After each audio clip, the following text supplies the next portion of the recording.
Assalamualaikum warahmatullahi wabarakatuh. Halo sahabat cerita arti. Terima kasih sudah kembali bersama kami. Di video ini, kami ingin mengajak kalian menyimak sebuah kisah tentang luka yang tidak terlihat. Tentang seorang istri yang tampak beruntung di mata orang lain, namun perlahan hancur di dalam rumahnya sendiri. Namaku Alia, dan inilah kisah hidupku. Banyak orang mengatakan aku adalah istri yang beruntung. Suamiku Raffi dikenal sebagai pria yang sopan, tenang, dan selalu membelaku di depan orang lain. Setiap ada masalah, ia selalu berkata, "Istriku baik, jangan salahkan dia." Orang-orang memujinya. Mereka bilang aku bahagia. Aku hanya tersenyum. Bukan karena bahagia, tetapi karena aku tahu pembelaan itu hanya ada di dalam rumah. Di dalam rumah, Raffi adalah orang yang berbeda. Jika ada masalah kecil, suaranya meninggi. Jika ada kesalahan, aku yang selalu disalahkan. Jika aku mencoba menjelaskan, aku dianggap melawan. Aku mulai belajar diam. Karena aku takut, bicara hanya akan memperburuk segalanya. Suatu hari, kami menghadiri acara keluarga besar. Saat itu terjadi sedikit kesalahpahaman. Seorang kerabat menyinggung sesuatu tentang diriku. Sebelum aku sempat bicara, Raffi langsung berkata, "Jangan begitu. Alia itu istri yang baik. Kalau ada apa-apa, aku yang salah." Ruangan langsung hening. Beberapa orang memuji Raffi. Beberapa berkata aku beruntung. Aku tersenyum kecil. Namun hatiku terasa perih.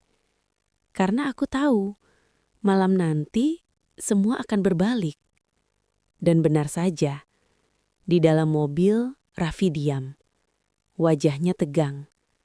Sesampainya di rumah, ia berkata dingin, "Kamu tahu nggak sih, tadi kamu bikin aku harus nutupin kamu di depan mereka." Aku menatapnya bingung. "Nutupin apa, Mas? Kamu itu terlalu sensitif. Harusnya kamu diam aja." Dadaku sesak. "Tapi aku nggak ngomong apa-apa," kataku lirih. "Itu justru masalahnya," bentaknya. "Kamu bikin aku kelihatan harus selalu membelamu." Air mataku jatuh. Hari-hari berikutnya berjalan dengan pola yang sama. Di luar rumah, Raffi adalah suami idaman. Di dalam rumah, aku adalah istri yang selalu salah. Jika aku lelah, aku dianggap manja. Jika aku diam, aku dianggap dingin. Jika aku bicara, aku dianggap melawan. Aku mulai ragu pada diriku sendiri. Mungkin aku memang salah. Mungkin aku terlalu perasa. Mungkin aku harus lebih diam. Suatu malam aku memberanikan diri bicara. "Mas, kenapa kamu berbeda di luar dan di rumah?" Raffi menatapku tajam. "Kamu mau aku bikin malu kamu di depan orang lain?" Aku terdiam. "Aku membelamu di luar itu demi kamu," katanya. "Jadi di rumah, kamu harus ngerti posisimu." Kalimat itu menghancurkan hatiku. Sejak kapan cinta berubah menjadi alasan untuk diam? Aku mulai merasa sendirian. Aku mulai takut bicara. Aku mulai menyimpan semuanya sendiri. Di depan orang lain, aku tersenyum. Di rumah, aku menangis diam-diam. Suatu hari, ibuku bertanya pelan, "Kamu bahagia, Nak?" Aku tersenyum dan mengangguk. Padahal hatiku berteriak. Puncaknya terjadi saat kami kembali berkumpul dengan keluarga. ada seseorang yang kembali menyinggungku. Seperti biasa, Raffi berkata, "Istri saya nggak salah, jangan dibesar-besarkan." Namun kali ini, aku tidak tersenyum. Aku menatap Raffi dan berkata pelan tapi jelas, "Aku tidak butuh kamu membela aku di depan orang lain. Kalau di rumah, aku terus kamu salahkan." Ruangan sunyi.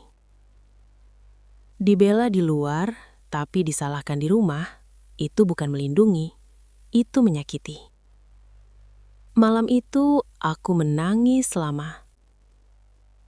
Bukan karena takut kehilangan pernikahan, tapi karena sadar aku hampir kehilangan diriku sendiri. Sahabat cerita arti. Tidak semua luka terlihat. Dan tidak semua istri yang diam itu bahagia. Ambil hikmahnya. Jangan biarkan dirimu terluka demi menjaga topeng orang lain. Wassalamualaikum warahmatullahi wabarakatuh.